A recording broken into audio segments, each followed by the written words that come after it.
This is how to teach social studies, the newsroom current events method. Here's the problem. Current events in and of themselves do not teach critical thinking skills and are not interesting for teenagers. As always with teaching, you can't just say, this is important, so you're going to learn it. You can make your students do assignments, but that doesn't mean they're going to be motivated to tune in. So we need to come up with a way that's actually going to be interesting to the students and actually important. One way to get students interested in current events is to teach controversial current events where students can form their own opinions and debate. This happens to be my favorite, and I highly suggest anytime you can teach a controversial issue where there's two legitimate sides that are competing with each other, that's the way to do a good current event. But the problem is, how do teachers get their students interested when the current event isn't controversial? When there isn't really two sides to it, when it's just something that happened that's important. How do you get students to talk about that and to want to pay attention to that? So this is the method I came up with called the Newsroom Method.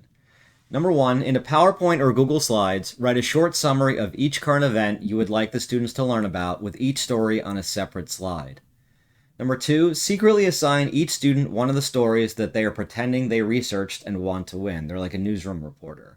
Explain that if the students share which story is theirs, then everyone could vote against them, so that is definitely not in their best interest.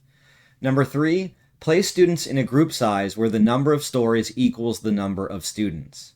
And number four, explain that the students are news reporters who are competing to keep their jobs. Their task is to convince the other members of the group why their story is the most important, but the kicker, without telling people which story is theirs. Thus, they must participate in all of the discussions to keep which one of theirs is secret. Okay, you can't just wait, not do anything, not participate, and wait for your story and say, this one is awesome, then everyone would know it was yours. You have to compete in all of them. Number five, the students read the stories out loud to each other. Now, notice that they should not necessarily be reading their story because that would be obvious. The students can just take turns reading the stories, and which one is theirs doesn't mean that doesn't have to be the one that they're reading. So the students read the stories out loud to each other and try to convince each other how newsworthy it is. When a story is more important, they slide it up the presentation and write down why on the slide. And when a story is less important, they slide it down the presentation and again write why on the slide. Number six, who has what story is kept secret again so that the students cannot play politics and just vote for the stories of their friends. And number seven, at the end, have the students reveal their top stories other than their own. So you want to be asking them, what's your second and third favorite story? And tabulate who won for extra credit. So here's an example of two different stories. Obviously, you'd want to have more than just two. I usually do this with like 7 or 8, but I just happen to do 7 or 8 current event stories about the Ukraine crisis. So number one, look how short this is. It just says Ukraine's president has ordered, general military mobilization, calling up conscripts and reservists, and banning all Ukrainian males aged 18 to 60 from leaving the country. And then on the bottom, it says slide the story up, which would be more important, or down for less important. And obviously you have to compare them to the other ones. And explain why you think it belongs where you put it. So if you're putting this at the top, why is this the most important story? If you're putting it at the bottom, why is it the least important? And you can explain to the students, you can't do that until you hear all the other ones, right? So after you hear the second story, is the second story more important or less? Slide the more important one up and the less important one down. And here's story two. The White House press secretary said that there's an outcry in the streets of Russia over the Ukraine invasion. We're seeing Russian people in the streets, open letters from leading Russian journalists and cultural figures denouncing Putin's war of choice. So you're going to ask the students, okay, we've done 2 of them. Is story 1 more important? Or is story 2 more important, and why?